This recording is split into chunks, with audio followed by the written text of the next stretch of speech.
اس کے 4 بھانجے، ظاہر بہن کے بیٹے بھانجے ہی ہوں گے نا، ہاں جی، بھانجے حضرت حسین کے ساتھ موجود ہیں۔ اللہ جی، اس نے عبید اللہ ابن زیاد سے ان کے لیے امان بھی لے لی کہ ان کو ذرا میں خاندان رسالت کا مقام غیرت دیکھیں، خودداری دیکھیں۔ جب ان کو جا کے کہا کہ آپ نکل آؤ، کوئی حالات ٹھیک نہیں ہیں، انہوں نے کہا حضرت حسین ابن علی کے ساتھ چلیں، انہی کے ساتھ آگے جائیں گے۔ حضرت حسین نے میدان کربلا میں آخری نماز جو پڑھی ہے اسے صلاۃ الخوف کہتے ہیں، جو مجاہد میدان جہاد میں پڑھتا ہے۔ اب پوچھا جائے حضرت حسین ابن علی سے محبت کرنے والے نام نہاد ملنگوں سے کہ انہوں نے صلاۃ الخوف پڑھی، تمہیں صلاۃ سے خوف آتا ہے، تمہیں نماز سے ڈر لگتا ہے۔ نماز سے ڈر لگتا ہے۔ قافلہ نکلا مدینہ سے مکہ مکرمہ، اور مدینہ سے نکلنے والا قافلہ کتنا تھا اور مدینہ پہنچ کر کتنا رہ گیا، اور اگر مدینہ سے نکلے ہیں تو ساتھ کہاں کہاں سے بڑھتے گئے اور چلتے گئے، اور کربلا تک قافلہ کتنے لوگوں کا رہ گیا، با اختلاف بات ہو سکتی ہے۔ حضرت سیدنا حسین ابن علی، جی، حضرت سیدنا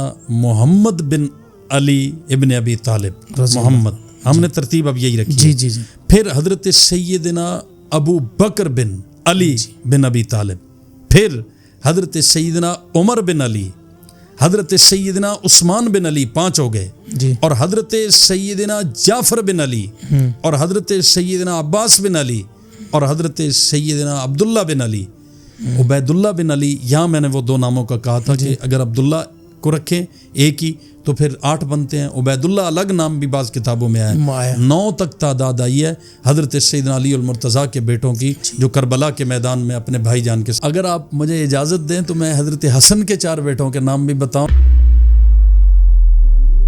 حضرت حسن کے جو 4 بیٹے ہیں نا، سبحان اللہ، ان میں پھر ایک کا نام ابو بکر بن حسن ہے، واہ واہ، دوسرے کا نام عمر بن حسن ہے، واہ، تیسرے کا نام عبداللہ بن حسن بن علی ہے، اور چوتھے کا نام قاسم بن حسن بن علی ہے۔ واہ واہ واہ، 22 شہدائے بنی ہاشم۔ یار کتنی ظالمانہ آپ کی گفتگو ہے۔ اوے ظالموں، اگر کسی سے نفرت ہو تو اس کے نام پر اپنے بچوں کے نام رکھے جاتے ہیں۔ کہ اس واقعہ کربلا میں بڑا رنگ بھرا گیا ہے، انہوں نے اپنے کاروبار اور اپنی روٹی روزی کھری کرنے کے لیے یہ خون حسین کے تاجروں نے بڑا کمایا اور کما رہے ہیں۔ سلام ہے آپ جیسے لوگوں کو کہ جو صاف شفاف باتیں، اسی پرانے دین کے مزاج کے لوگوں کے مطابق کی باتیں، جس میں افسانہ نگاری نہ ہو، رونا دھونا نہ ہو، ثابت قدمی ہو، بہادری ہو، دلیری ہو، شجاعت۔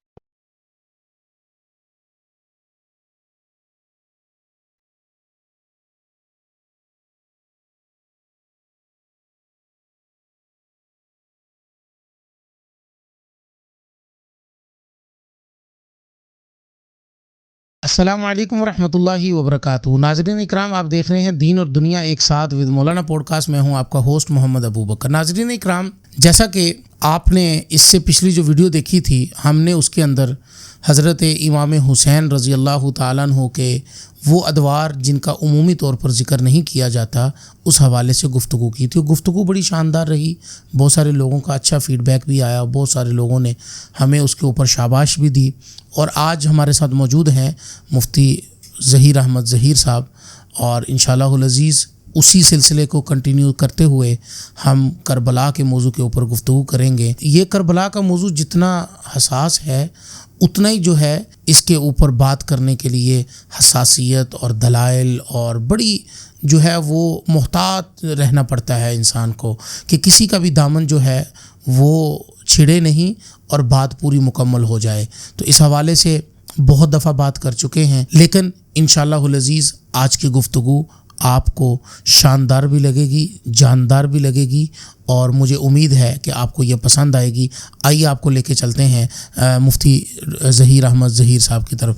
السلام علیکم ورحمۃ اللہ وبرکاتہ۔ وعلیکم السلام ورحمۃ اللہ تعالیٰ وبرکاتہ۔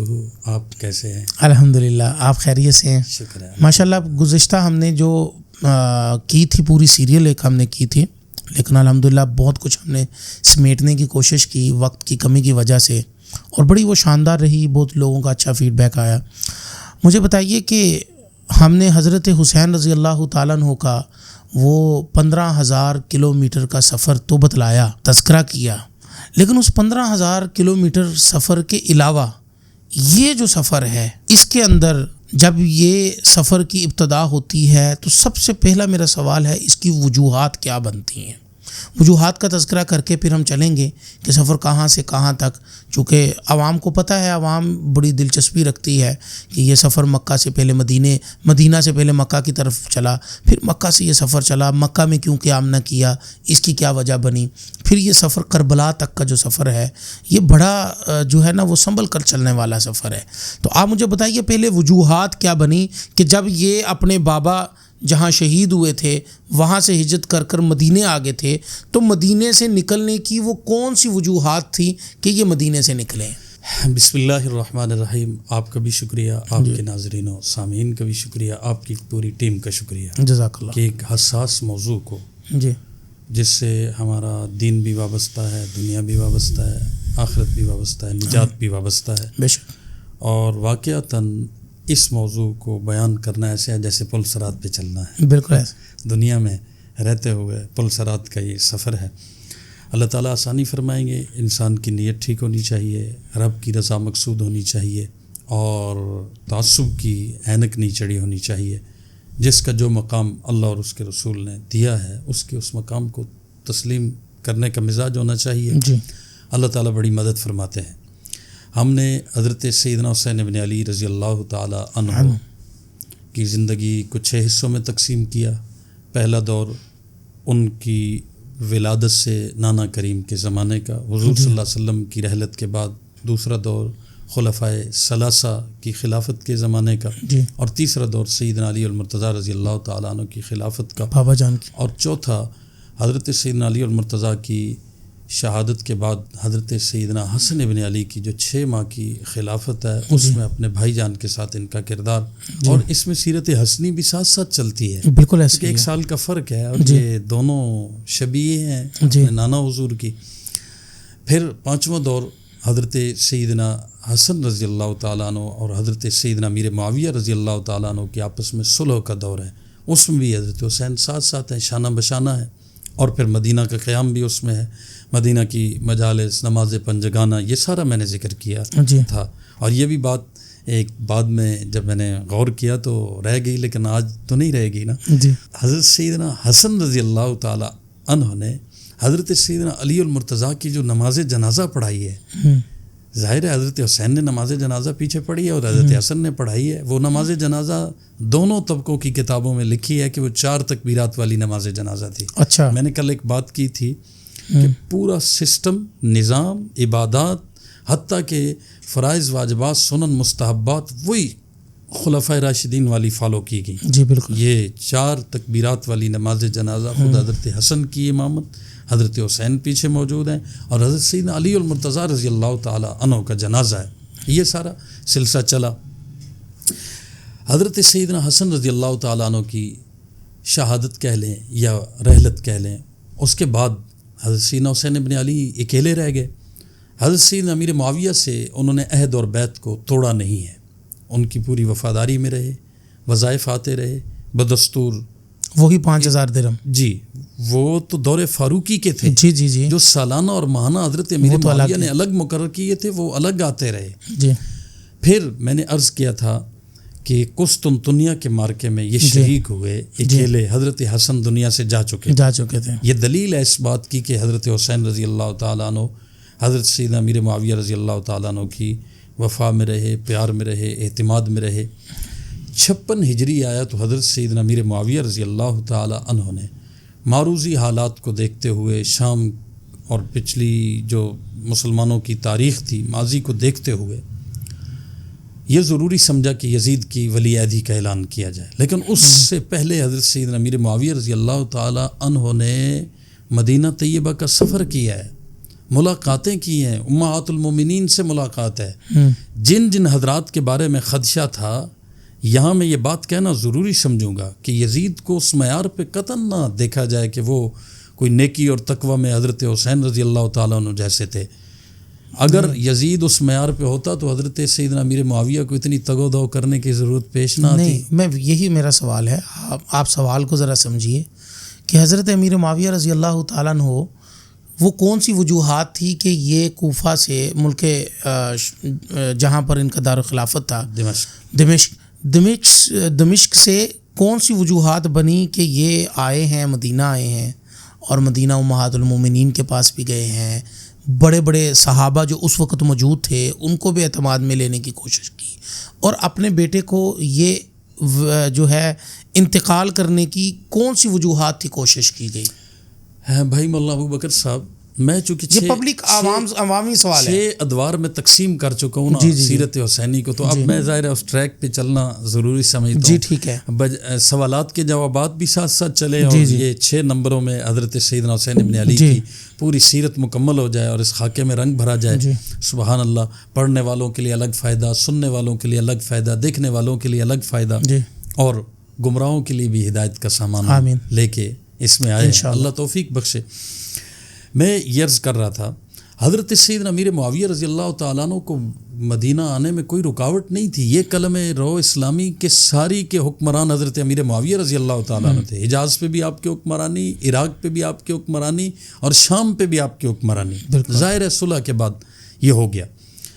یزید کا وہ معیار نہیں تھا، اگر ہوتا تو حضرت سیدنا امیر معاویہ حکم جاری کر دیتے، ولیعہد بنا دیتے۔ مشوروں کی ضرورت ہی کیا تھی؟ ان کو اعتماد میں لینے کی، مطمئن کرنے کی ضرورت ہی کیا تھی؟ اس کا مطلب ہے کہ حضرت سیدنا امیر معاویہ رضی اللہ تعالیٰ عنہ یہ بات بخوبی سمجھتے تھے کہ یزید سے افضل لوگ موجود ہیں، یزید مفضول ہے، افضل نہیں ہے، لیکن ساتھ اپنی مجبوریاں بھی پیش نظر تھی کہ بڑی مشکل سے 2 کو ایک کیا ہے، 2 سے مسلمان ایک ہوئے۔ اب اگر یزید کو میں اپنا جانشین نہیں بناتا، باپ کے جب احسانات ہوتے ہیں نا، یاد رکھیں آپ بھی ایک عالم کے بیٹے ہیں، میں بھی ایک عالم کا بیٹا ہوں، بیٹا ذرا کمزور بھی ہو نا، تب بھی چاہنے والے یہی کہتے ہیں کہ بھائی اس کا بیٹا ہی ہمیں رکھنا ہے مسجد میں، مدرسے میں، ادارے میں۔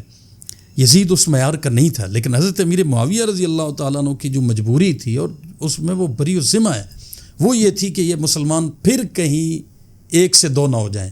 شام والے میرا بیٹا ہونے کی وجہ سے اس کو حکمران بنا لیں، اور حجاز والے کوئی اپنا امیر چن لیں گے، لڑائیاں پھر ان کی جاری رہیں گی۔ اچھا، اگر آپ بات محسوس نہ کریں تو ایک بات کرتا چلوں، اس کا مطلب یوں ہوا، آپ کی بات سے محسوس یوں ہو رہا ہے کہ یزید نے حضرت امیر معاویہ رضی اللہ تعالیٰ عنہ کی خلافت کے اندر بھی اپنے پاؤں اور اپنی جڑیں زمین کے اندر پھیلانا شروع کر دی تھی، جو جس وجوہات پر حضرت امیر معاویہ کو یہ احساس ہوا کہ یہ میں عرض کرتا ہوں، یزید کے اندر انتظامی صلاحیتوں کے ہونے کا انکار نہیں کیا جا سکتا۔ انتظامی صلاحیتیں تھی، ٹھیک ہے۔ حضرت سیدنا امیر معاویہ رضی اللہ تعالیٰ عنہ کے سامنے یہ بھی چیز تھی کہ ایک ہوتی ہے ذاتی نیکی اور ذاتی تقوی، ایک ہوتا ہے اجتماعی مسلمانوں کے فائدے کی بات۔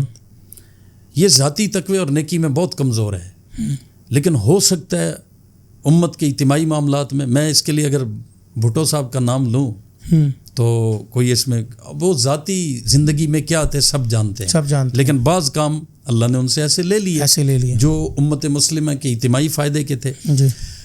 ممکن ہے کہ حضرت سید امیر معاویہ رضی اللہ تعالیٰ عنہ کے سامنے یہ بھی نقطہ ہو کہ اس میں سیاسی صلاحیت تو ہے، ظاہر ہے بنو امیہ کا جو ہے وہ ایک فرزند ہے، اور بنو امیہ کا بیٹا ہونے کی وجہ سے ان لوگوں میں ویسی ایک فطری طور پہ سیاسی صلاحیتیں ہیں۔ اگر آپ مکہ کی پرانی تاریخ کو دیکھیں، بنو ہاشم کے ذمہ مکہ کی بزرگی تھی، نیکی تھی، اور کعبے کی تولیت تھی، بالکل درست۔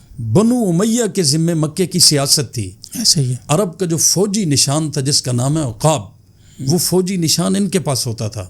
جیسے کسی کے پاس پگڑی ہوتی ہے، کسی کو تلوار دے دی جاتی ہے، کسی کو پگڑی، سندھ کے ایک پیر تھے، انہوں نے ایک کو پگڑی بنا دی اور ایک کو تلوار دے دی، اپنے آگے جو 2 بیٹے تھے۔ ایسے ہی نیکی تقوی ایک کزن خاندان کے پاس تھا، اور سیاست مکے کی دوسرے کزن خاندان کے پاس تھی۔ حضور صلی اللہ علیہ وسلم کی اپنی حیات میں بھی اکثر گورنر بنو امیہ کے تھے۔ یہ درست ہے، یہ تو بہت دفعہ مکہ جب فتح ہوا تو مکہ فتح کر کے حضور واپس مدینے چلے گئے، مکہ کا گورنر حضرت عتاب بن اسید رضی اللہ تعالیٰ بنو امیہ کے فرد کو بنا کے گئے حضور صلی اللہ علیہ وسلم، اور میرا خیال یہ حضرت عثمان کے دور تک رہے۔ جی، وہ بڑا طویل عرصہ رہے۔ جی بہت طویل عرصہ۔ عرض کرنے کا مقصد یہ ہے کہ یہ کوئی ایسے نہیں کہ کوئی غاصب لوگ تھے اور اٹھے اور آ گئے بس، پورا اس کے لیے عقل و دانش کی ضرورت ہے، تاریخ کو پڑھنے کی ضرورت ہے۔ یہ کوئی ایسے نہیں کہ کوئی بھنگی شروع ہو جائے اور بس اپنی فیس بٹورے اور تبرے کی ہوائیاں چھڑاتا ہو نکل جائے اور اس موضوع پہ اپنے ہاتھ صاف کر جائے، ایسا نہیں ہونے دیا جائے گا۔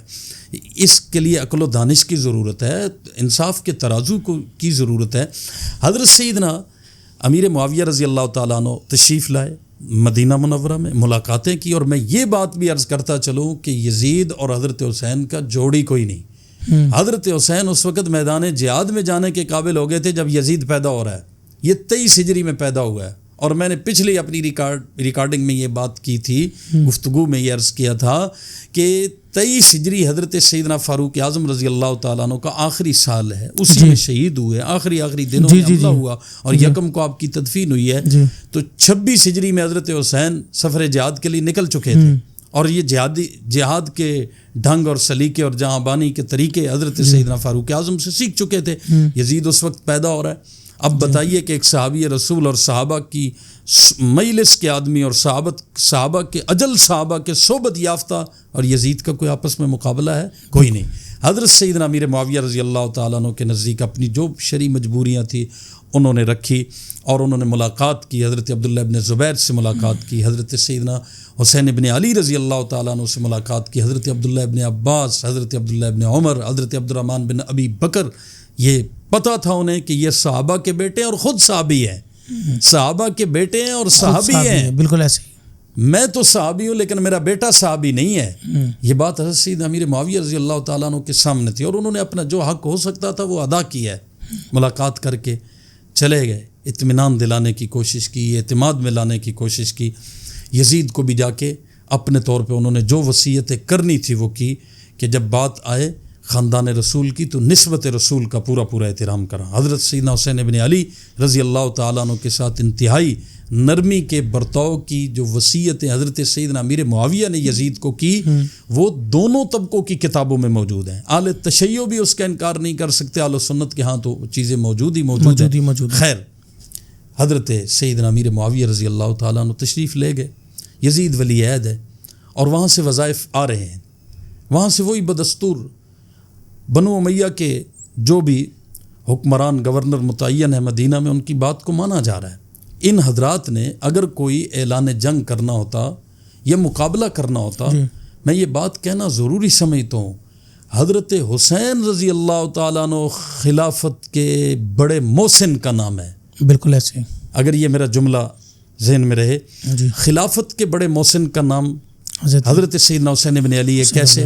خلافت کا جو نظام چلا آ رہا تھا، اگر اس میں کوئی تھوڑی سی بھی گڑبڑ ہوتی تو کربلا بہت پہلے قائم ہو چکی ہوتی۔ بالکل درست بات ہے۔ اچھا چلے، حضرت ابو بکر صدیق میں ان کے دور میں کربلا قائم نہ ہو سکی، حضرت عمر کے دور میں، حضرت عثمان کے دور میں، سوال پیدا ہوتا ہے حضرت امیر معاویہ کے دور میں تو کبھی کوئی کھڑکا دھڑکا ہو ہی جاتا، کوئی نہ کوئی ایسا مارکا لگ ہی جاتا، کوئی واقعہ پیش ہو ہی جاتا قطعاً۔ اتنے طویل عرصے میں آپ سوچیں، اور فتوحات کا ایک طویل سلسلہ ہے، ہاں جی، اور پھیلتے ہی چلا جا رہا ہے، بڑھتے ہی چلا جا رہا ہے۔ غالباً 64 لاکھ مربع، 64,65,000 مربع، آدھی سے زیادہ دنیا پہ اسلام کا جھنڈا لہرایا ہے۔ ایسے حالات میں مواقع بھی بڑے ہو سکتے ہیں کسی طرح کا اختلاف کرنے کے، لیکن حضرت سیدنا حسین بن علی رضی اللہ تعالیٰ عنہ اپنے عہد کی پوری وفاداری کر رہے ہیں، بیعت کی پوری وفاداری کر رہے ہیں، اور حضرت سیدنا امیر معاویہ رضی اللہ تعالیٰ ویسے آپ کی بات کو کٹ کرتے ہوئے ناظرین، یہاں پر نا یہ سوال ایسا مزیدار آپ کی نظر چھوڑ کے جا رہے ہیں مولانا، کہ اگر واقعہ کربلا صرف آپ اپنے دماغ سے یہی سوچنا شروع کر دیں نا کہ واقعہ کربلا یزیدی کے دور میں کیوں ہوا، یہ سوال آپ کو سارا واقعہ کربلا سننے پر مجبور کر دے گا۔ ایسے ہی ہے جی، چلیں پلیز۔ حضرت سیدنا حسین بن علی رضی اللہ تعالی عنہ نے جب حالات کو دیکھا، حضرت سیدنا امیر معاویہ فوت ہو گئے 60 ہجری میں، خبر پہنچی، ظاہر ہے سرکاری طور پہ خبر پہنچنی تھی، اور یہ سارا راستے کا خبر رسانی کا انتظام بھی حضرت امیر معاویہ کا دور، حضرت امیر معاویہ کے دور کا ہے جی۔ اگرچہ حضرت فاروق اعظم نے شروع کیا لیکن اس کو کامیاب بنایا حضرت سیدنا امیر معاویہ رضی اللہ تعالیٰ عنہ۔ اسی طریقے سے خبر پہنچی مدینہ طیبہ میں، ولید بن عتبہ نرم دل مدینہ کے گورنر ہیں، ان تک خبر پہنچی کہ حضرت امیر معاویہ کی وفات کا بھی اعلان کرو، اور ساتھ ساتھ یزید کی بیعت کا بھی اعلان، اور میں یہ بات بھی کرتا چلوں، یہ شاید پہلی بار کسی میڈیائی پروگرام میں آ رہی ہے، انتہائی باریک بات ہے، لیکن میں اپنے استادوں اور اپنے بڑوں کی طرف ایصال ثواب کر کے یہ بات کر رہا ہوں اس موضوع پہ۔ ہمارے حضرت علامہ خالد محمود صاحب کا ایک بڑا زبردست سوال تھا علمی دنیا میں، جی، حضرت فرماتے تھے کہ جو یزید کی بہت زیادہ وکالت کرتے ہیں اور بہت آگے چلے جاتے ہیں. اتنا آگے چلے جاتے ہیں کہ جس سے یہ مسئلہ اختلافی اور نزاعی بن جاتا ہے. ایک ہے جمہور کا موقف، وہ واضح ہے جی، لیکن اتنا آگے چلے جانا، دونوں موقف میں افراد تفرید کا شکار ہونا، یہ بہت نقصان کی بات ہے. وہ ایک عجیب سوال کرتے تھے کہ حضرت سیدنا امیر معاویہ رضی اللہ تعالیٰ عنہ سے 163 احادیث مروی ہیں، 163 روایات ہیں، یزید کسی ایک روایت کا راوی بھی نہیں ہے. اللہ جی، یہ بات وہی کر سکتے ہیں. حضرت علامہ خالد محمود صاحب جیسی بڑی شخصیت ہی کر سکتی ہے. کسی ایک روایت کا راوی بھی یزید نہیں ہے. باپ اتنا بڑا محدث ہے، 163 حدیث کہنا آسان ہے، بہت بڑا ذخیرہ ہے مرویات سیدنا معاویہ کا. اس میں سے ایک روایت کا راوی بھی یزید نہیں ہے. اس لیے یہاں سے بات واضح ہو جاتی ہے کہ بھائی دیکھیں، جو اس کی غلطی ہوگی وہ غلطی ہوگی. وہ صحابی نہیں ہے، صحابی کا بیٹا ہے. ہم نے صحابہ کا دفاع کرنا ہے. صحابی کے بیٹے سے اگر کوئی غلطی ہوئی ہے تو صحابی بھی اس کا ذمہ دار نہیں، ہم بھی اس کے وکیل نہیں. بالکل، اس کی واضح مثال ہے نا حضرت نوح علیہ السلام کا بیٹا. بالکل، یہ میں نے درمیان میں بات کر دی. دیانت کا تقاضا تھا، علم کا تقاضا تھا کہ میں یہ بات کروں. بالکل، لیکن اس کا یہ مطلب بھی نہیں کہ پھر افراد تفریط والا کام شروع کر دیا جائے. جو دیانت کے ساتھ بات ہے اس کو کرنا ضروری ہے. اب ساتھ یہ بھی یاد رہے کہ پھر باپ کتنا عظیم ہے، 163 احادیث ان سے مروی ہے. ساتھ یہ بھی یاد رہے کہ بیٹا ظاہر ہے کہ صحابہ کے دور کے بعد کا آدمی ہے، اس کو اس کے درجے میں رکھا جائے. اور حضرت حسین کو حضرت حسین کے جیسے حضرت سیدنا حسین کا دفاع ہمارے ذمہ لازم ہے نا، تو حضرت سیدنا امیر معاویہ کا دفاع بھی لازم فرض ہے، بالکل ضروری ہے. اور میں آپ کو ایک بات کہوں، مجھے لگتا ہے کہ سب سے مظلوم ترین جو صحابی ہے نا تاریخ کے حوالے سے، حضرت امیر معاویہ رضی اللہ عنہ. ایسے ہی ہے اپنے پورے دور میں مثلا کہ ان کے ساتھ میں اگر آپ کو ایک بات کہوں نا، جملہ عجیب ہے. اور غالباً انہوں نے خود بھی کسی سے کہا تھا حضرت امیر معاویہ کی ایک روایت میں، سیدنا امیر معاویہ مطلب تھوڑا سا عرصہ بعد میں کئی درمیان میں ایسا اسلامی حکمران آتا نا، مطلب حالات ایسے آئے نا کہ حضرت سیدنا علی المرتضیٰ کی شہادت اور پھر ان کے آپس میں اختلافات رہے. ان کو کوئی دور ملتا نا، حضرت عمر بن عبدالعزیز جیسا کوئی زمانہ دور، میں تو اپنے غیر بھی کہتے کہ سیدنا امیر معاویہ رضی اللہ تعالیٰ عنہ جیسا حکمران کسی نے دیکھا بھی نہیں، سنا بھی نہیں، تذکرے میں بھی کبھی نہیں آیا. بس کچھ حالات ایسے آئے، کچھ بعد میں جو آگے یزید کے کارنامے بھی ظاہر ہے، انہوں نے بھی بات کو کسی اور رخ پہ. پھر جب بنو عباس کی حکومت آئی تو انہوں نے سارا ملبہ تاریخ کا جتنا تھا صحافیوں نے، تاریخ دانوں نے، وہ گرا دیا. ایسے ہی جیسے مسلم لیگ گرا دیتی ہے پی ٹی آئی پہ، پی ٹی آئی آئے گی تو وہ سارا ملبہ مسلم لیگ پہ گرا دے گی. کیونکہ سب سے زیادہ ظلم جو قوم کے ساتھ کیا نا وہ تاریخ دانوں نے کیا. یہی صحافی تھے. صحافی ظاہر ہے سارے برے بھی نہیں ہوتے، لیکن بعض ایسے ہوتے ہیں کہ حالات کی وجہ سے، اسٹیبلشمنٹ کی وجہ سے وہ حق کہہ نہیں سکتے.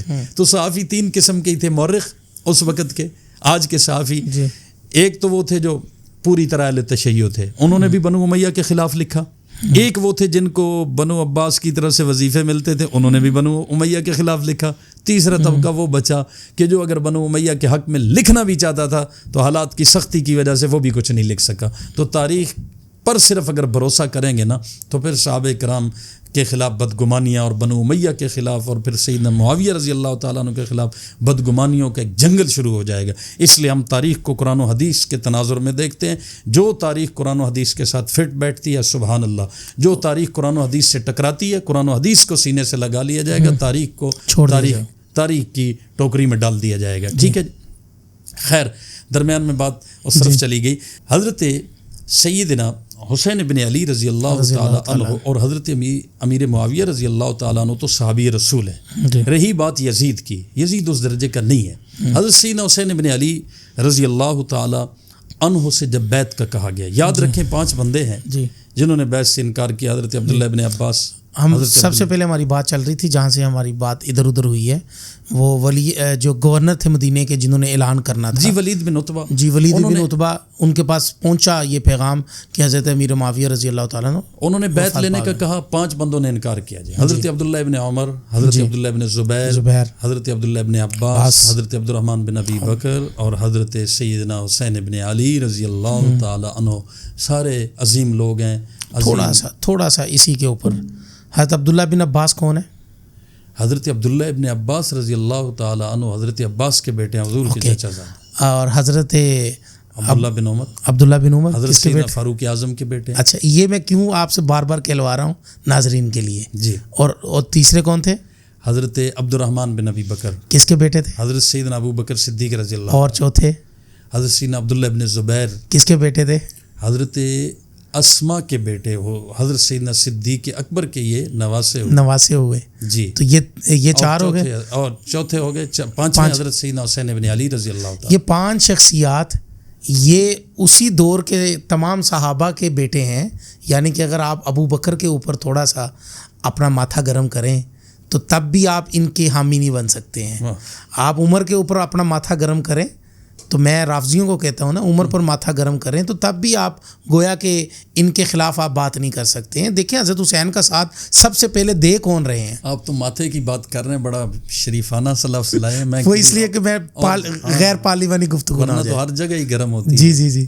تو اس لیے یہ 5 شخصیات کو ہمیشہ ناظرین آپ یاد رکھیں کہ سب سے پہلے اکیلے حضرت حسین نہیں تھے جنہوں نے بیعت کا انکار کیا تھا، بلکہ ان کے ساتھ یہ 4 شخصیات حضرت ابو بکر کے بیٹے، حضرت عمر کے بیٹے، حضرت عباس کے بیٹے، اور اس کے بعد آپ دیکھیں کہ حضرت اسما کے بیٹے، حضرت ابو بکر کے نواسے، حضرت عائشہ صدیقہ کے بھانجے حضرت عائشہ صدیقہ کے بھانجے. یہ دیکھیں مزیدار بات، یہ 4 شخصیات بھی اس ستون کے ساتھ کھڑی ہیں. میں حیران ہوتا ہوں کہ کیسے شہادت حسین کا ملبہ سارے صحابہ پہ گرا دیا جاتا ہے. کیا بات ہے، کتنی بے شرمی کے ساتھ بالکل صحابہ کرام کو اس واقعے کا ملزم اور مجرم ٹھہرایا جاتا ہے، جبکہ حقائق موجود ہیں اور دونوں طبقات کی کتابوں میں موجود ہیں. اچھا، ان 5 لوگوں نے انکار کیا. پھر 5 لوگوں نے انکار کیا.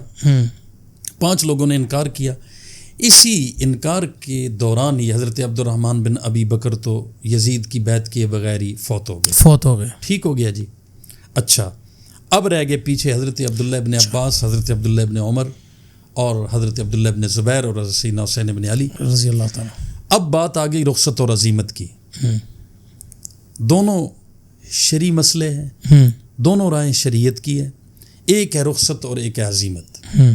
رخصت تو یہ ہے کہ مفضول کو قبول کر لیا جائے، وہ کافر نہیں ہے. بات ساری اسلام کی ہو رہی ہے، نظام اسلام کی ہے، لیکن چینجنگ ہو رہی ہے. خلافت سے ہٹ کر موروثیت کی طرف کام کیوں جا رہا ہے؟ جی. افضل کے لیے حضرت سیدنا حسین بن علی کا موقف ہے، حضرت سیدنا عبداللہ ابن زبیر کا موقف ہے کہ افضل کو خلیفہ ہونا چاہیے.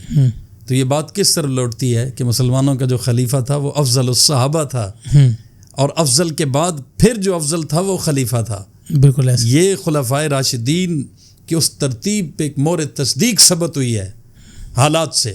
حضرت سیدنا عبداللہ بن زبیر اور حضرت سیدنا حسین بن علی رضی اللہ تعالیٰ عنہ نے عزیمت کے راستے کو اپنایا. درست ہے. حضرت عبداللہ ابن عمر رضی اللہ تعالیٰ عنہ اور حضرت عبداللہ ابن عباس نے حالات کو دیکھ کر رخصت کے راستے کو اپنایا، بیعت کر لی اس طور پہ کہ مسلمان کسی خون ریزی اور فتنے کا شکار نہ ہو. جی، چونکہ وہ پہلے دیکھ چکے تھے، پہلے حالات کو دیکھ چکے تھے، حالات کو بھانپ چکے تھے کہ ہم تبدیلی نہیں اور صلح بھی دیکھ چکے تھے. ہاں جی، یہ بات بھی ہے. صلح بھی دیکھ چکے تھے، اور ساتھ اگر تبدیلی کی پوزیشن میں ہوتے، جی میں اپنے رب کی قسم اٹھا کے کہتا ہوں اگر تبدیلی کی پوزیشن واضح نظر آ رہی ہوتی تو صرف یہ 4-5 ہستیاں نہیں، کوئی بھی حضور صلی اللہ علیہ وسلم کے زمانے کا آدمی وہ قطعاً حالات کا ساتھ نہ دیتا. لیکن حالات کا ساتھ دینا ایک مجبوری تھی.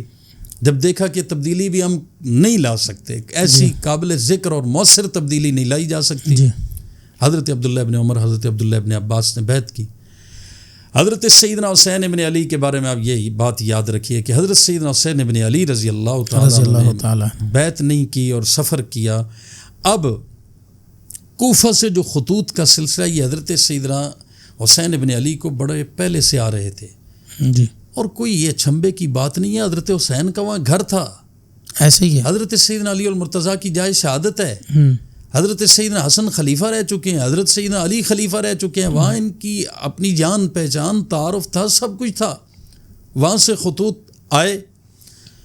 یزید کی ولی عہدی کا جب اعلان کیا حضرت سیدنا امیر معاویہ نے، اسی وقت سے خطوط کا سلسلہ شروع ہو گیا. حضرت سیدنا حسین ابن علی کو بعض بد نصیب جذباتی کہہ دیتے ہیں. میں کہتا ہوں اگر انہوں نے جانا ہوتا نا، وہ مدینے سے بہت جلدی کوفہ پہنچ سکتے تھے.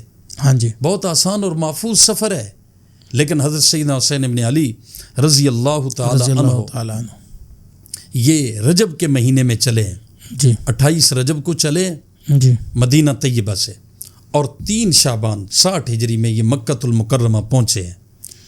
اتنا لمبا سفر ہے۔ کوفہ ذہن میں ضرور تھا، لیکن یہ بات بھی کہنا ضروری سمجھتا ہوں کہ ہدف کوفہ نہیں تھا، بھئی کہیں پر بھی سکون مل گیا، اطمینان مل گیا تو بس نقل مکانی کر کے وہاں رہ لیں گے، جو زندگی کے دن رہ گئے وہ گزار لیں گے۔ اگرچہ ایک ذہن میں چل رہی ہوتی ہے، بڑے آدمی کے ذہن میں کئی طرح کے پروگرام ہوتے ہیں، کئی آپشن ہوتے ہیں، ایک سیکنڈ آپشن کے طور پہ، لیکن پہلے کہاں پہنچے ہیں؟ مکہ المکرمہ، بلد الامین ہے، محفوظ شہر ہے، اور ہمارے ساتھ رعایت برتی جائے گی۔ اور پچھلی سیرت سامنے تھی کہ بعض لوگ جو پچھلے خلفاء کی اگر بیعت نہ کر سکے یا نہیں کی تو وہ سکون اور اطمینان سے گوشہ نشین ہو گئے۔ حضرت حسین رضی اللہ تعالیٰ عنہ خلوت نشینی، گوشہ نشینی کے لیے گئے، اگرچہ سیکنڈ آپشن کے طور پہ کوفے کے خطوط بھی آپ کے پیش نظر تھے۔ جی، کوفہ جانے کے لیے راستے میں بار بار سمجھانے والے کون؟ یہی حضرت عبداللہ ابن عمر، حضرت عبداللہ ابن عباس، حضرت محمد بن حنفیہ، آپ کے بھائی حضرت علی کے بیٹے، اور میں علوی آوان ہوں، ہمارے دادا جی بالکل محمد بن حنفیہ، اور اسی طرح حضرت عبداللہ ابن مطیع، یہ صحابہ کرام آپ کو سمجھاتے رہے، آپ کو رائے مشورہ دیتے رہے، لیکن جیسے یہ مشورہ دے سکتے ہیں حضرت حسین بھی صاحب الرائے۔ جی بالکل، حضرت حسین رضی اللہ تعالیٰ عنہ نے کہا کہ مجھے بہرحال جانا ہے، یہاں بیعت نہیں کرنی۔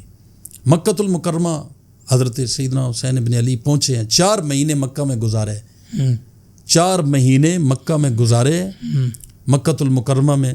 آپ کو جب یہ خبر پہنچی کہ ولید بن عتبہ کی بجائے گورنر بنا دیا گیا عامر بن اشدق، جو اپنے نام کے اعتبار سے بڑا سخت، عامر بن سعید الاشدق، تو اس نے کہا کہ میں بہر صورت ان سے بیعت لوں گا۔ حضرت سیدنا عبداللہ، اور یہ مکہ کے بنائے گئے؟ مدینہ کے بنائے، لیکن مدینہ اور مکہ کا ایک ہی گورنر تھا، حجاز میں آتا تھا یہ۔ ٹھیک ہے، تو گویا کہ حجاز کے یہ گورنر بنا دیے گئے۔ ہاں، حجاز کے گورنر بنا دیے گئے، اور اعلان اس نے کیا کہ میں مکہ المکرمہ پہ چڑھائی کروں گا۔ حضرت سیدنا حسین کے صبر کو اور تدبر کو کمال ہے کہ انہوں نے مکہ میں رہ لیتے، کیا اس نے کر لینا تھا؟ حضرت حسین مکہ کا تقدس خراب نہیں ہونے دے رہے تھے۔ اس چیز سے سمجھا جا سکتا ہے کہ مدینہ سے کیوں نکلے تھے۔ مدینہ کا تقدس بھی، یہ اس عظیم باپ کا بیٹا ہے کہ جنہوں نے مدینہ کے تقدس کو بچانے کے لیے کہ پامال نہ ہو یہ تقدس، کوفہ کی طرف چلے گئے۔ تو حضرت سیدنا حسین ابن علی رضی اللہ تعالیٰ عنہ بھی ان دونوں شہروں کے تقدس کو برقرار رکھتے ہوئے بالآخر طے یہ ہوا کہ آپ مکہ المکرمہ سے بھی نکلیں گے۔ حضرت عبداللہ ابن زبیر بھی آپ کو سمجھاتے رہے کہ آپ یہاں رہے ہیں، حج کے دن ہیں، لوگ آ رہے ہیں، اور یہاں آپ کے لیے بہت بڑا ایک میدان ہے۔ اور میں یہ بات عرض کرتا چلوں کہ حضرت حسین اگر جنگ کے لیے جا رہے ہوتے تو مدینہ میں اعلان کر دیتے۔ حج کے دنوں میں اعلان کا سب سے بہترین موقع تھا، کثرت ووٹ لینے کے لیے اور حمایت لینے کے لیے۔ پھر حضور کی ایک ہی یہ تصویر ہے، ایک ہی نواسہ ہے، تو یہ اعلان کرتے تو ہزاروں لوگ ساتھ چلنے کے لیے تیار ہو جاتے۔ اس لیے یہ کہنا کہ نکلا تو پھر علی کا بیٹا ہی نا، باقی صحابہ پہ بعض بد نصیب تان کرتے ہو کہتے ہیں نکلا تو پھر علی کا بیٹا ہی، ہم انہیں کہتے ہیں سارے صحابہ کے بیٹے نکلتے، صحابہ کی اولادیں نکلتی۔ ایک دفعہ نواسہ رسول اگر اعلان جنگ کرتے، اعلان جنگ کے لیے حضرت سیدنا حسین بن علی جا ہی نہیں رہے۔ یہ تو حالات بدلتے گئے، قدم قدم پہ حالات بدلتے گئے، اور حضرت کی شہادت کی منزل قریب آتی گئی، اور وہ مقام غیرت کی سیڑھیاں چڑھتے گئے۔ حضرت سیدنا حسین بن علی رضی اللہ تعالیٰ عنہ 8 ذوالحج کہہ لیں یا 3 ذوالحج کہہ لیں، اب یہ تاریخی روایات مکہ المکرمہ سے نکلے ہیں۔ حضرت سیدنا حسین بن علی نے سفر شروع کیا مکہ المکرمہ سے، جب کہ لوگ حج کے لیے آ رہے ہیں۔ آپ اسی سے سمجھ سکتے ہیں کہ وہ حج کو تماشا نہیں بنانا چاہتے تھے، عبادات کو عبادات کے درجے میں رکھ کے۔ ظاہر ہے آپ کے ساتھ آپ کے بچے ہیں، بیوی ہیں۔ جنگ کرنے والے اس طرح جاتے ہیں کہ اپنے بچے اور اپنے اہل و عیال ساتھ لیے اور باقی کسی مرد کو لیے ہی نہ ہو، جنگجو کو ساتھ رکھا ہی نہ ہو۔ یہ تو آگے حالات بنتے گئے، کچھ لوگ آپ کا ساتھ دیتے گئے آپ کی حفاظت کے لیے، جب دیکھا کہ آپ خطرات میں ہیں۔ حضرت سیدنا حسین بن علی رضی اللہ تعالیٰ عنہ مکہ المکرمہ سے اب سفر کرتے ہیں کربلا کی طرف، اور یہ یاد رہے کہ اب حجاز سے نکلنا ہے اور عراق کی طرف جانا ہے۔ اور یزید کہاں بیٹھا ہے؟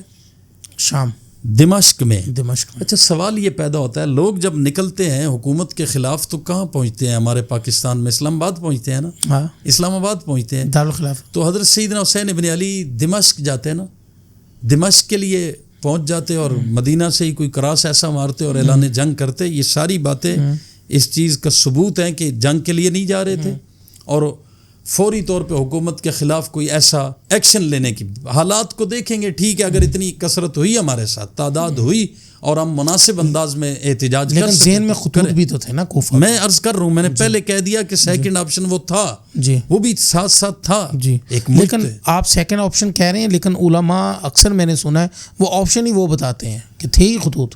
حضرت اس میں حضرت سیدنا حسین ابن علی کی سیرت کو بھی ہم نے بالکل معمولی سا دبا نہیں آنے دینا اس سے. کیا ان کی اپنی کوئی بصیرت نہیں تھی؟ کیا بات ہے.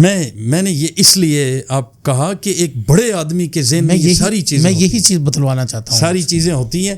ہم نے حضرت سیدنا حسین ابن علی رضی اللہ تعالیٰ عنہ کا پورا تقدس, احترام اور ان کا تدبر ہر چیز کو ملحوظ رکھنا ہے, اس لیے کہ بعض بد نصیبوں نے حضرت سیدنا حسین ابن علی کو مورد الزام ٹھہرایا ہے.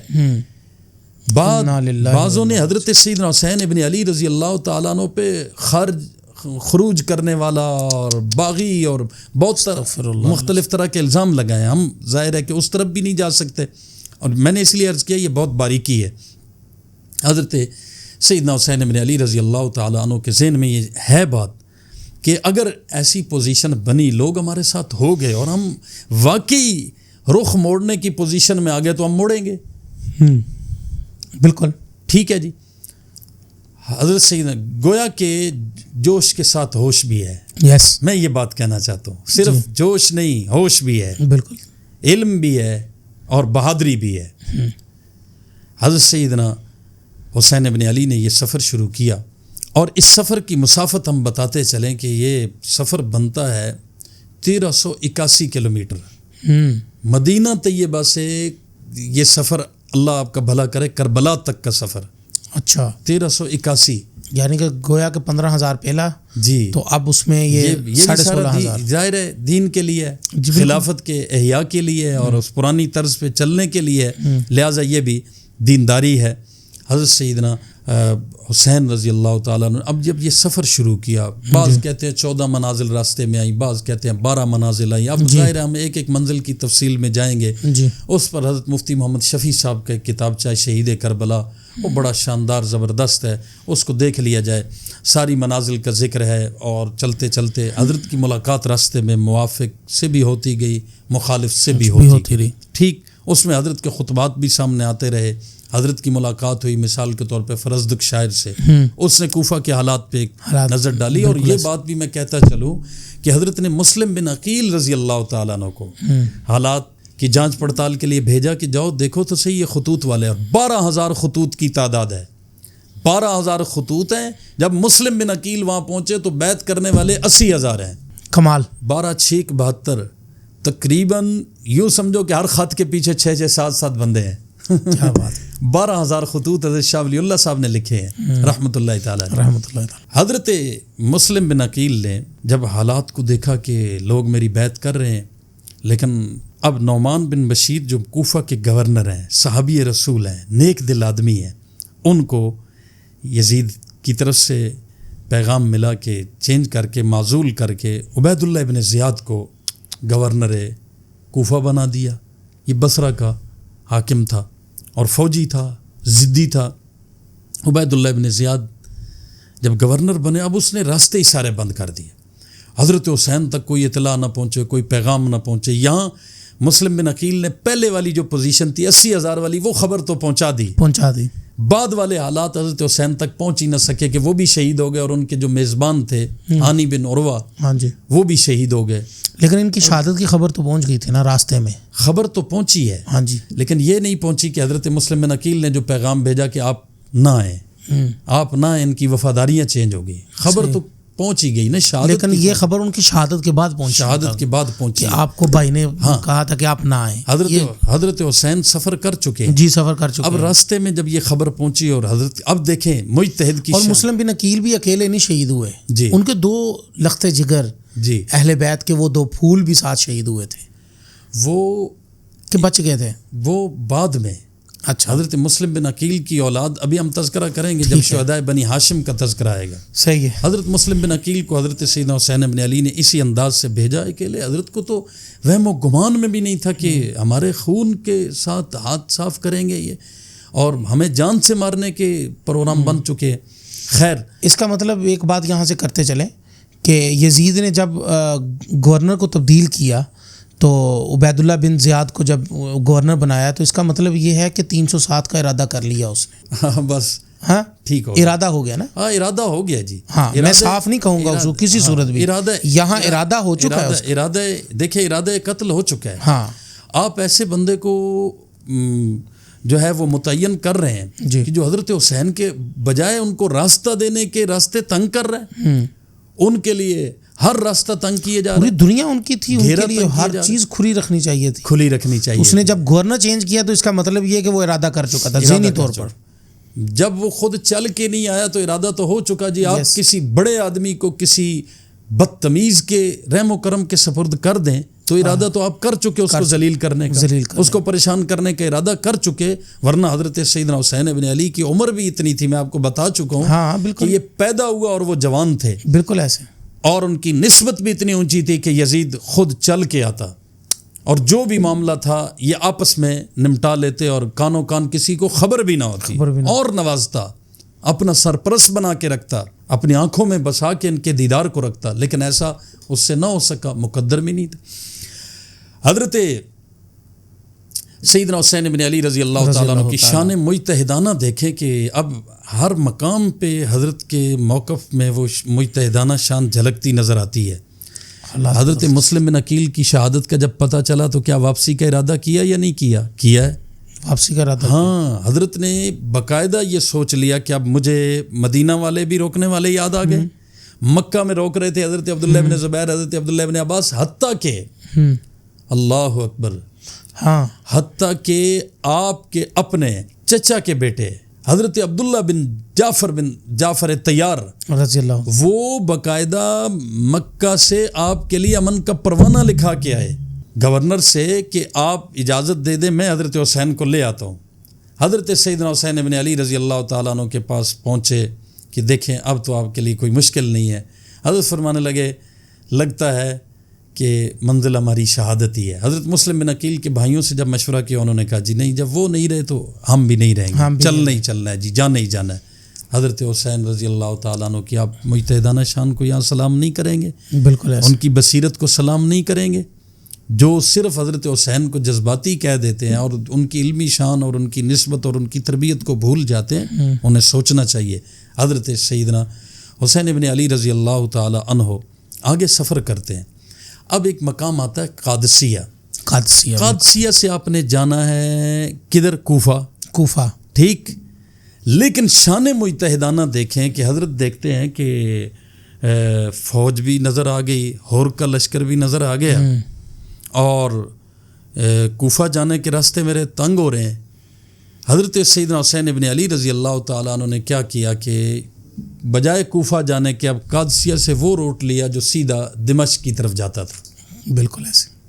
یہ کربلا، میدان کربلا، یہ جو راستہ قادسیہ سے یا کوفہ سے دمشق جا رہا ہے یہ اس راستے پہ آتا ہے. ایسے ہی ہے، درست بالکل ایسے ہی ہے. یہ کوفہ کے راستے پہ نہیں آتا ہے، یہ دمشق کے راستے پہ، شام جاتے ہو اس راستے پہ آتا ہے. نام بدل گئے نا جگہوں کے، جی جگہ تو ہے نا اس وقت.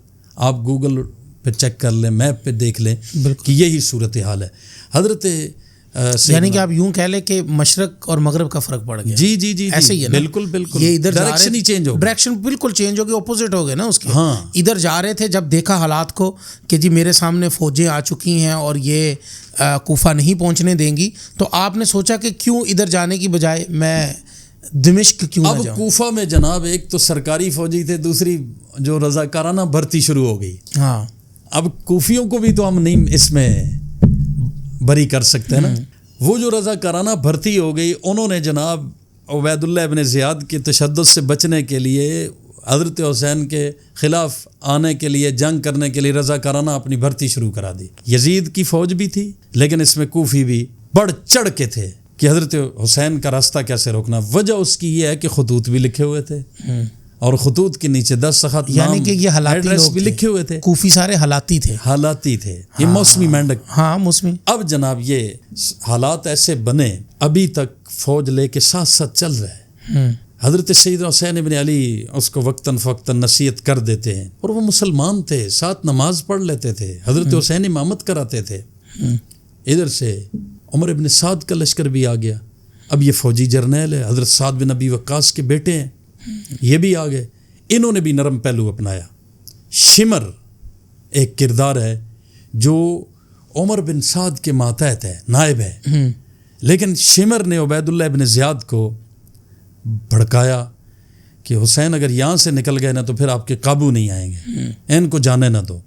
حضرت حسین رضی اللہ تعالیٰ عنہ نے 3 شرطیں رکھی ہیں اور کوئی نہیں انکار کر سکتا اس کا. مقتل الحسین کے حوالے سے جتنی کتابیں اہل تشیع کی, اس میں یہ 3 شرطیں موجود ہیں, جس میں وہ یہ فرما رہے ہیں کہ یا مجھے واپس جانے دو, یا کسی اسلامی سرحد کی طرف جانے دو, یا یزید کے پاس جانے دو, وہ اور میں اپنے معاملے کو نمٹا لیں گے جیسے چاہیں گے. جی, اس کا مطلب ہے اسلامی سرحدات کہہ رہے ہیں, اس کا مطلب ہے واپس جانے کا کہہ رہے ہیں. مطلب حضرت حسین رضی اللہ تعالی عنہ جی کفر سے جنگ کرنے نہیں جا رہے, کفر اور اسلام کا اس کو مارکا بنا لیا جاتا ہے. حضرت سیدنا حسین خلافت کے نظام کو بچانے جا رہے ہیں. بالکل درست ہے. اور سیدنا ابو بکر عمر اور سیدنا عثمان اور سیدنا علی اور سیدنا امیر معاویہ رضی اللہ تعالیٰ عنہ والا تقوی, وہ نیکی, وہ للہیت, وہ صلاحیت, اسی کو نظام حکومت میں دیکھنا چاہتے ہیں. حضرت سیدنا حسین کی ان 3 شرطوں کو اگر دیکھا جائے, اور بڑی زبردست, جیسے قائد کو بر وقت فیصلہ کرنا چاہیے, یہ 3 شرطیں ایسی ہیں. لیکن شمر اپنی شرارت پہ آ گیا. اور شمر کون ہے؟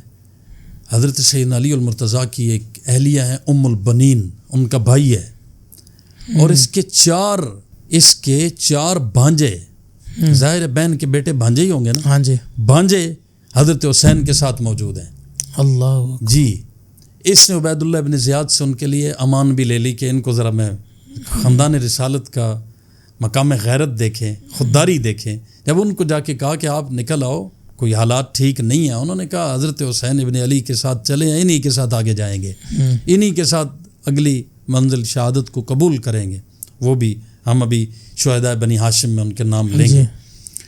شمر ایک کردار ہے حسین بن نمیر, حسین صاد سے حسین, جی جی جی, اور ایک کردار ہے عمر ابن سعد کا. جی, اللہ نے ہور جیسے لوگوں کو قبول کیا. حضرت حسین رضی اللہ تعالیٰ عنہ کے ساتھ شامل ہو گئے, حضرت حسین کے ساتھ لڑ کر انہوں نے جنگ کی اور اپنا پورا کردار ادا کیا. اب میں جو عرض کرنا چاہتا ہوں وہ بات یہ ہے کہ حضرت حسین رضی اللہ تعالیٰ عنہ کی شہادت کی اور آپ کے قتل کی جب دفعہ کٹے گی, جب FIR کٹے گی, دفعہ معذرت FIR کٹے گی تو دفعات تو لگیں گی نا. دفعات تو لگیں. کوفیوں پہ کون سی دفعہ آئے گی؟ 307. کوفیوں پہ 302 کی آئے گی. 302 کی 302 کی آئے گی. 302 کی آئے گی, مطلب قتل میں شامل ہیں ضدی جرنیل, یزید کے ضدی فوجی, اور کوفہ کے غدار, خارجی, رافضی, ان سب نے نواسے رسول کے خون سے ہاتھ صاف کیے اور ان پہ تیغ ستم کھینچی. لیکن اس میں ہم یزید کے ارادے قتل کو بھی فراموش نہیں کر سکتے, اس پہ بھی دفعہ ضرور آئے گی. حضرت سیدنا حسین ابن علی رضی اللہ تعالیٰ عنہ کی یہ جب پوری اگر شہادت کی FIR کٹے تو اس میں ارادے قتل یزید پہ بہرحال آتا ہے حکمران ہونے کی وجہ سے, کیونکہ اس نے بعد میں بھی کوئی ایسا ایکشن نہیں لیا نا جی. پہلے بھی ایسے لوگ متعین کیے جنہوں نے حضرت سیدنا حسین ابن علی کا راستہ تنگ کیا, اور بعد میں بھی ان لوگوں کو چھوٹ ہی ملی ہے. اللہ کی طرف سے جو ان پہ قہر آیا وہ آیا. حالات ایسے آئے کہ پھر عبید اللہ ابن زیاد کا جو حشر ہوا, شمر کا جو حشر ہوا, عمر ابن سعد کا جو حشر ہوا, وہ حالات نے دیکھا اور وقت نے دیکھا اور زمین و آسمان نے وہ گواہیاں محفوظ کر لی. لیکن بہرحال حضرت سیدنا حسین بن علی رضی اللہ تعالیٰ عنہ اس طرح مظلومیت کے ساتھ شہید ہوئے. لیکن اگلی بات بھی کہوں گا, حضرت حسین نے میدان کربلا میں آخری نماز جو پڑھی ہے اسے صلاۃ الخوف کہتے ہیں, جو مجاہد میدان جہاد میں پڑھتا ہے. اب پوچھا جائے حضرت حسین بن علی سے محبت کرنے والے نام نہاد ملنگوں سے کہ انہوں نے صلاۃ الخوف پڑھی, تمہیں صلاۃ سے خوف آتا ہے, تمہیں نماز سے ڈر لگتا ہے. نماز سے ڈر لگتا ہے. اچھا, پھر روایات میں یہ بھی موجود ہے کہ حضرت سیدنا حسین ابن علی نے ٹوپی پہن کے اوپر پگڑی باندھی، سنت کے مطابق اتنے اطمینان سے اپنی جان پروردگار عالم کے سپرد کی ہے اور شہادت کا تاج پہنا ہے. بے صبری کا نہ حضرت حسین نے مظاہرہ کیا، نہ حضرت سیدنا حسین ابن علی رضی اللہ تعالیٰ عنہ کے خاندان نے مظاہرہ کیا. یقیناً آپ نے سوالات کرنے ہوں گے اور میں بھی شہدائے بنی ہاشم. جی میرے پہلے سوالات ہیں.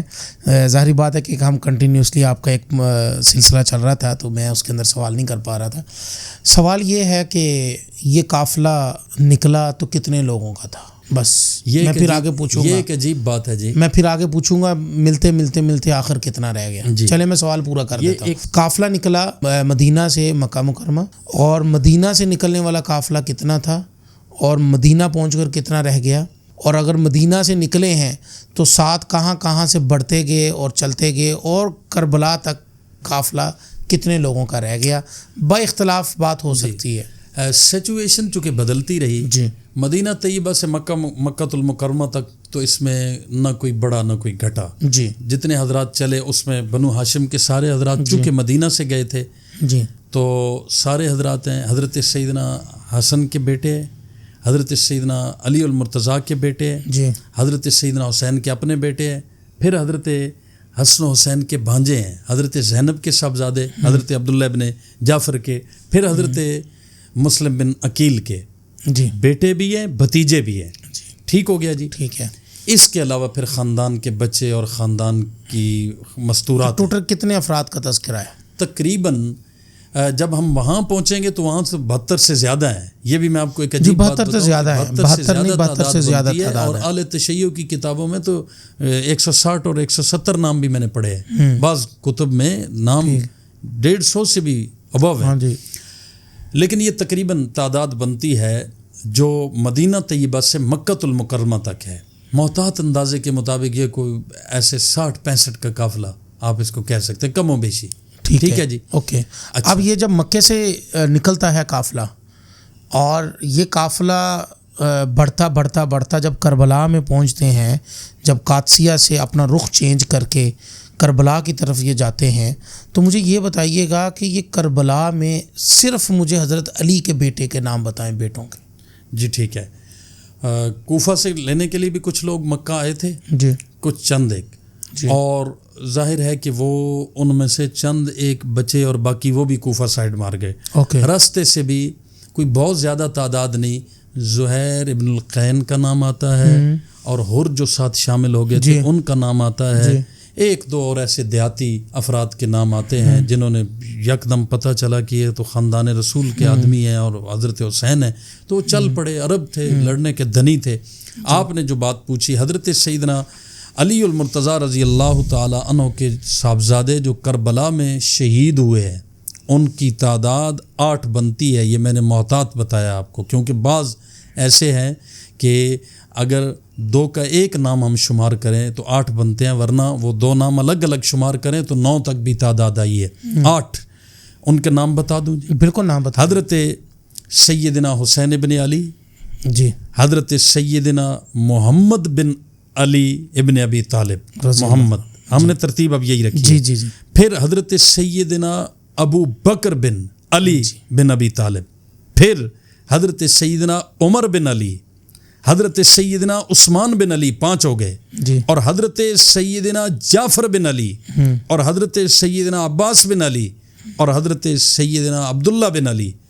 عبید اللہ بن علی، یہاں میں نے وہ 2 ناموں کا کہا تھا کہ اگر عبداللہ کو رکھیں ایک ہی تو پھر 8 بنتے ہیں. عبید اللہ الگ نام بھی بعض کتابوں میں آیا. 9 تک تعداد آئی ہے حضرت سیدنا علی المرتضیٰ کے بیٹوں کی جو کربلا کے میدان میں اپنے بھائی جان کے ساتھ. یہاں پر میں ایک سوال اپنے ناظرین کی نظر چھوڑتا ہوں. ناظرین، کربلا میں حضرت علی رضی اللہ تعالیٰ عنہ کے با اختلاف روایت سے آپ 8 ہی لے لیں، محتاط آپ لے لیں، آپ 9 نہ کریں. 8 نام آتے ہیں تو پھر صرف حسین ہی کیوں بیان کیا جائے؟ ان باقیوں کا کیا قصور ہے؟ کیا وہ علی کے بیٹے نہیں؟ کیا وہ آل علی نہیں ہے؟ کیا وہ ہاشمی نہیں ہے؟ کیا ان کا تعلق حضرت علی کے ساتھ کیا ایسا تھا کہ ان کا تذکرہ نہ کیا جائے؟ اور کیا وہ محبین حسین نہیں ہے؟ یس. اور آپ کو صرف میں اتنا سا کہوں گا، آپ نے ایک سوال آپ کو کر رہا ہوں، سوشل میڈیا کا دور ہے یار، آپ جب بھی کسی مجلس میں جائیں ضرور جائیں، عقل مندی کا مظاہرہ یہ کریں، آپ کہیں جی مصائب بیان کیے ہیں، صرف حضرت علی کے بیٹوں کے نام کا تذکرہ کریں، ناموں کا تذکرہ کریں، اپنے ذاکر سے کہیں ناموں کا تذکرہ کریں، کوئی لڑائی نہیں، واللہ آپ کی اصلاح کے لیے بات کر رہے ہیں، ان سے کہیں ان 8 ناموں کا تذکرہ اور ان 8 ناموں کی تھوڑی تھوڑی سیرت بیان کر دیں، اگر 2 گھنٹے سے پہلے سیرت ان کی ختم ہو گئی نا تو مجھے بلا لینا، واہ واہ، اور اگر وہ بیان نہ کر سکے تو مجھے بلا لینا، میں بیان کر لوں گا۔ ایسے ہی ہے جی، زبردست، ٹھیک ہے بلا لینا جی، ہاں ہمیں بلا لینا، اور ان کی کتابوں سے، ہاں یہ بھی کمال یہ ہے کہ ان کی کتابوں سے بالکل کتابیں آپ محمد حسین ڈکو سرگودا کا ان کا مجتہد گزرا ہے، اس کی کتاب ہے سعادت الدارین، کیا بات ہے، یہ سارے نام جب ہم لکھ رہے تھے اس وقت ہم نے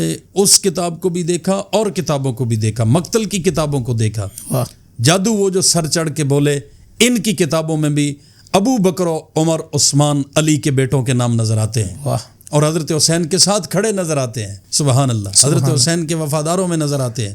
دیکھیں ہم نے سلسلہ شروع کیا تھا نا ادوار کا، سبحان ابو بکر سے شروع کیا، اور ابو بکر سے پہلے محمد رسول اللہ سے شروع کیا، اب آپ نے جو ترتیب لی ناموں کی، اسی طرح حضرت حسین کے بعد پہلا نام محمد آتا ہے، پھر دوسرا نام ابو بکر آتا ہے، تیسرا نام عمر آتا ہے، پھر چوتھا نام عثمان آتا ہے، جی، اور آپ یہ دیکھیں اور ان چاروں ناموں کے ساتھ علی آتا ہے، واہ واہ واہ۔ یہ مزے کی بات ہے۔ اگر آپ مجھے اجازت دیں تو میں حضرت حسن کے 4 بیٹوں کے نام بھی بتاؤں۔ حضرت حسن کے جو 4 بیٹے ہیں نا، سبحان اللہ، ان میں پھر ایک کا نام ابو بکر بن حسن ہے، واہ واہ، دوسرے کا نام عمر بن حسن ہے، واہ واہ، تیسرے کا نام عبداللہ بن حسن بن علی ہے، واہ اور چوتھے کا نام قاسم بن حسن بن علی ہے۔ واہ واہ واہ، 22 شہدائے بنی ہاشم۔ یار کتنی ظالمانہ آپ کی گفتگو ہے، اوے ظالموں، اگر کسی سے نفرت ہو تو اس کے نام پر اپنے بچوں کے نام رکھے جاتے ہیں۔ کسی نے میرا حق کھا لیا ہو، میرے خاندان میں کوئی بندہ میرا تھوڑا سا حق کھا لے تو میں اس کے ساتھ لڑتے ہوئے کل کو اپنے بچے کا نام اس کے نام پر رکھوں گا؟ نہیں، وہ کمال ہے کہ یار آخری دم تک اس جنگ میں، اس مظلومیت کے دربار میں جس میں ظلم کی انتہا کی گئی، جس ظلم کو قیامت کی صبح تک نہ بلایا جا سکتا ہے، نہ نظر انداز کیا جا سکتا ہے، نہ چھپایا جا سکتا ہے، اس میں بھی انہی ناموں کے گردنوں کے اوپر چھریاں پھیر رہی ہیں۔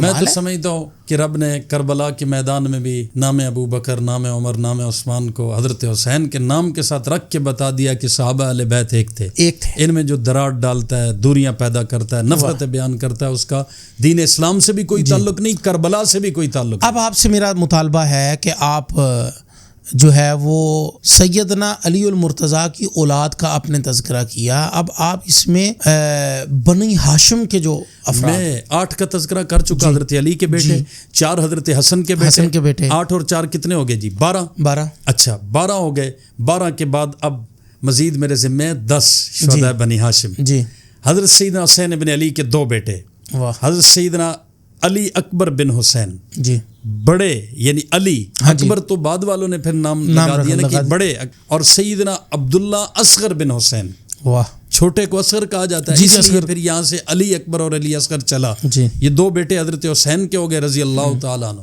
آگے حضرت عقیل بن ابی طالب کے بیٹے اور حضرت مسلم بن عقیل کے بھائی 3، حضرت سیدنا جعفر بن عقیل بن ابی طالب، حضرت سیدنا عبد الرحمن بن عقیل بن ابی طالب، اور حضرت سیدنا عبداللہ بن عقیل بن ابی طالب رضی اللہ تعالیٰ عنہ۔ آگے حضرت عبداللہ بن جعفر بن ابی طالب کے بیٹے اور حضرت حسین کے بھانجے، حضرت زینب کے صاحبزادے، حضرت سیدنا محمد بن عبداللہ بن جعفر طیار اور حضرت سیدنا اون بن عبداللہ بن جعفر طیار۔ ٹھیک ہو گیا جی۔ حضرت عقیل کے پوتے حضرت سیدنا محمد بن ابی سعید بن عقیل اور حضرت سیدنا عبداللہ بن مسلم آگے بن عقیل اور حضرت سیدنا عبد الرحمن بن مسلم بن عقیل، یہ 22 شہدائے بنی ہاشم ہیں جنہوں نے اپنی قربانیاں پیش کی ہیں۔ اور پھر بعض لوگ کہتے ہیں اس میں شاید صحابہ نہیں تھے، صحابہ ساتھ دینے والوں میں ہم نے جو فہرست بنائی ہے، اگر میرے ناظرین دیکھ سکیں تو یہ میں مولانا پوڈ کاسٹ اور اپنے بھائی مولانا ابو بکر صاحب کو سینڈ بھی کر دوں گا. اس میں ہم نے پھر شہدائے کربلا کے نام درج کیے ہیں اور یہ 72 سے زیادہ نام بنتے ہیں. بالکل درست. ٹھیک ہے, یہ 72 کہنے والے اصل میں وہ صحابہ کو درمیان سے نکالنا چاہتے ہیں. جی, صحابہ کے نام ڈالیں تو تعداد 72 سے زیادہ بنتی ہے. حضرت انس بن حارث صحابی ہے, رضی اللہ. حضرت مسلم بن کثیر ازدی صحابی ہے, یہ کربلا کے میدان کے شہید ہیں.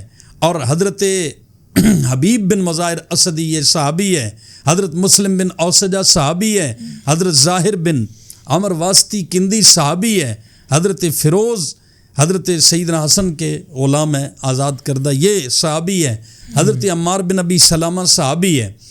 پھر ہم نے آگے جو تابعین کی فہرست میں آتے تھے ان کے نام لکھے تو شہداء بنی ہاشم کے الگ نام, پھر صحابہ جو شہداء ہیں ان کے الگ نام. الحمدللہ یہ ایک ترتیب دی اور یہ لکھا ہے کہ اسلام ما اطاعت خلفاء راشدین, ایمان ما آل محمد, ایمان ما محبت آل محمد کہ حضور کے آل سے محبت ہمارے ایمان کا حصہ ہے. ہم نے کسی سے سرٹیفکیٹ لینا ہے, ہم نے کسی سے کوئی اپنے ایمان کے لیے کارڈ وصول کرنا ہے. آپ کوئی سوال ہے تو وہ کریں, نہیں تو پھر مجھے تو باتیں آئی ہوئی ہے. سلامت رہیں. مجھے یہ بتائیے کہ ان میں سے بچ جانے والے افراد کتنے تھے؟ ان میں سے بچ جانے والے افراد حضرت سیدنا حسن رضی اللہ تعالیٰ عنہ کے بیٹوں کا بھی تذکرہ آتا ہے. جی جی. یہ صرف جو حضرت حسین کے ایک صاحبزادے حضرت زین العابدین کا بچنا بیان کرتے ہیں وہ بھی ایک خاص ذہنوں میں فلسفہ ہے جی, کہ سادات کہیں حضرت حسن کی طرف منتقل نہ کرنے پڑے جی, تو تاکہ امامت بھی حضرت حسین کی اولاد میں رہے. اور وہ شہزادی شہربانوں کا جو تعلق اور ایرانی پیچھے چلا آ رہا ہے کہ ایرانیوں کی ہی عورت کی اولاد کو امامت کا اہل قرار دینے کے لیے ایک پوری سوچی سمجھی سازش ہے. حضرت سیدنا حسن کی اولاد کے بھی بعض بچے تھے اور حضرت سیدنا حسین کے صاحبزادے حضرت سیدنا علی زین العابدین رضی اللہ تعالیٰ عنہ زندہ رہے ان کو بددعائیں دینے کے لیے, قاتلوں کو بددعائیں دینے کے لیے زندہ رہے.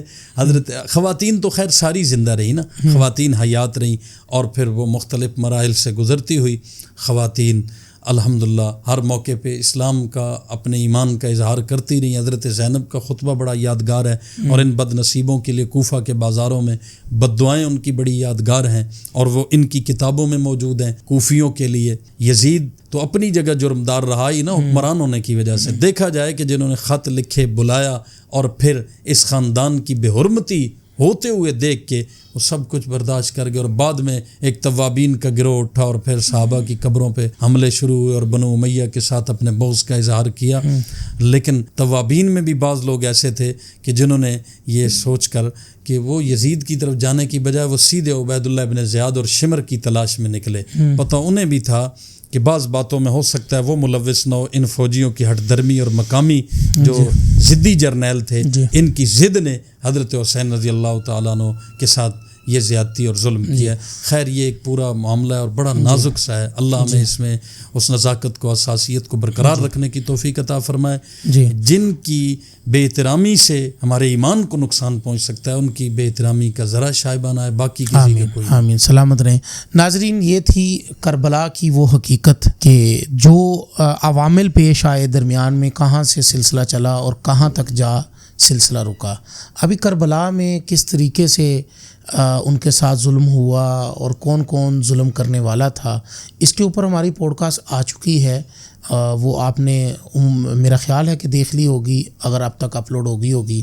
تو اب میری ایک رائے ہے, آج تک شاید یہ بھی اللہ پاک نے ہمارے نصیب میں لکھا ہو, کربلا کے بعد کا آل اولاد کیسے رہی, کربلا کے بعد جو ہے وہ اہل بیت کے افراد کہاں رہے, کیسے رہے, کہاں پہنچے, پھر کیا ان کی جو ہے وہ مصروفیات رہیں, کیسے انہوں نے دین کو پروان چڑھایا, دین کی کیا خدمات رہیں, کب تک رہے, کب سلسلہ شروع ہوا.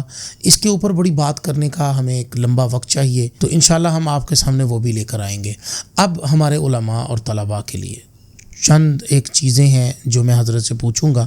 مفتی صاحب آپ کو ضرور بتائیں گے. مفتی صاحب اگر ہمیں محرم الحرام کے حوالے سے کسی کا بھی دامن جو ہے وہ اس کے اوپر کیچڑ نہ ڈلے اور کسی کا بھی دامن، تمام صحابہ کا دامن محفوظ رہتے ہوئے اگر ہمیں مطالعہ کرنا پڑے کسی کتاب کا، تو ہمارے لیے کون سی کتاب آپ طلباء، علماء، خطباء کے لیے تجویز کرتے ہیں کہ اس کتاب کو پڑھیں تو یہ پوری دیانتداری کے ساتھ آپ کو کربلا کے پورے میدانوں سے لے کر نکلیں گے؟ اس نازک ترین اور حساس ترین موضوع پر جی، وقت کی نبض پہ ہاتھ رکھنے والے ایک بہترین جید عالم دین، جن پر اکابر کو بھرپور اعتماد رہا اور انہوں نے ان موضوعات کو عرب و عجم میں، یورپ و ایشیا میں خوب نبھایا، میری مراد حضرت علامہ جسٹس ریٹائرڈ پروفیسر ڈاکٹر خالد محمود صاحب رحمۃ اللہ تعالی علیہ ہیں۔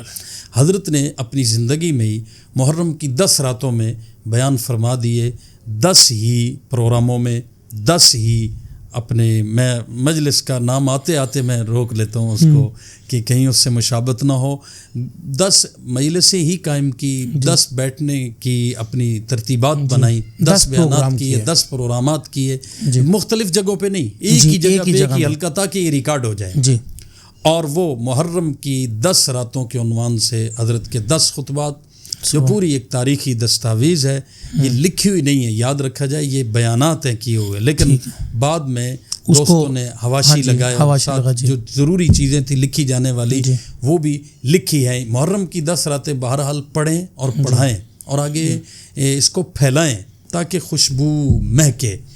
میں ایک بات یہ کہنا ضروری سمجھتا ہوں کہ آپ ذاکر کی تقریر سنیں نا جی، تو آخر میں وہ ضرور 5-10 منٹ لگاتا ہے، ایسے آپ کا چونکہ سوشل میڈیا کا سٹیج ہے اور یہ میدان تقاضا کرتا ہے کہ میں ایک بات کہوں، آپ کو بڑا لطف آئے گا اس بات میں۔ ڈرامہ فلم، یہ کلچر کہاں سے آیا؟ یہ کلچر عرب کا نہیں ہے، یہ ایران کا ہے۔ عرب کا کلچر ہے شاعری، خطابت، بیان، تقریر، گفتگو۔ فلم، افسانہ اور ڈرامہ یہ ایران کا کلچر ہے۔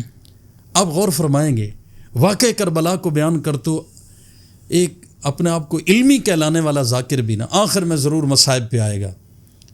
تو میں اللہ سے معافی چاہتا ہوں، فلمیں ڈرامے ہم نے دیکھے نہیں، لیکن کبھی بسوں میں سفر کرتے ہوئے فلم ڈرامے میں آخر میں جب تک آگ جلائی نہ دکھائی جائے، اور جناب گاڑیاں جل رہی ہیں، شعلے نکل رہے ہیں، ساتھ ہی وہ نام آ جاتے ہیں جی پروڈیوسر فلاں اور افسانہ نگار فلاں، مطلب ختم ہو جاتا ہے، سین ڈراپ ہو جاتا ہے، فلم روک دی جاتی ہے۔ ذاکر کی تقریر خود بتاتی ہے کہ اس واقعہ کربلا میں بڑا رنگ بھرا گیا ہے، انہوں نے اپنے کاروبار اور اپنی روٹی روزی کھری کرنے کے لیے یہ خون حسین کے تاجروں نے بڑا کمایا اور کما رہے ہیں۔ سلام ہے آپ جیسے لوگوں کو کہ جو صاف شفاف باتیں، اسی پرانے دین کے مزاج کے لوگوں کے مطابق کی باتیں، جس میں افسانہ نگاری نہ ہو، رونا دھونا نہ ہو، ثابت قدمی ہو، بہادری ہو، دلیری ہو، شجاعت ہو۔ وہ ہم فیصلہ آبادی ہیں نا، تو میں اکثر جگت لگا دیتا ہوتا ہوں، تو ناظرین بھی خوش ہو جائیں گے۔ اگر یزید نہ ہوتا تو یہ جتنے بھی ذاکر ہیں یہ مستری اور مزدور ہوتے ہیں۔ مستری مزدور بھی پتہ نہیں کوئی رکھتا نہ رکھتا، کیا ہوتے، پینچر لگاتے۔ خیر، اچھا، وہ چند باتیں آپ کہہ رہے تھے کہ ہماری پچھلی گفتگو کی رہ گئی ہیں۔ میں یہ جو آخری میں نے باتیں کی ہے نا، یہ باقی تو یہ خوشبو ہے، کستوری کا ایک ڈھیر ہے، جدھر سے الٹو پلٹو مہکتی چلی جاتی ہے، اور یقین جانے کہ یہ تذکرہ سمیٹنے سے سمٹتا نہیں ہے۔ یہ سیرتیں اعلیٰ ہیں، ان کی ادائیں اعلیٰ ہیں، ان کے کردار اعلیٰ ہیں، ان کی آنے جانے کی جو ماشاءاللہ ایک شانیں ہیں وہ اپنی ایک جدا ممتاز حیثیت رکھتی ہیں۔ پھر ان کا ایک ایک لمحہ بڑا قیمتی ہے، اور دیکھ لیں کہ حضرت حسین رضی اللہ تعالیٰ عنہ اتنی قیمتی جان اپنی دے گئے اور اپنے ساتھیوں کی خلافت کے اس احیاء کے لیے۔ تو خلافت کے ایک بڑے محسن حضرت سیدنا حسین ابن علی رضی اللہ، حکومت لینے کے لیے نہیں گئے، یہ غلط فہمی ہے، لیکن ہم یہ کہتے ہیں پچھلوں کی عزت کو بچانے کے لیے حضرت سیدنا حسین ابن علی۔ یہ ذاکر کیوں نہیں کہتا کہ یزید کو ابو بکر و عمر کے راستے پہ چلانے گئے تھے؟ بالکل ہم بھی یہی کہیں گے۔ اور ہاں، ایک اور بات میں کرنا چاہوں گا، بڑی ضروری ہے، آپ کی وساطت سے یہ بات اگر محرم میں نہ ہونا تو پھر ظاہر ہے کہ اور اس کا موقع نہیں بنتا۔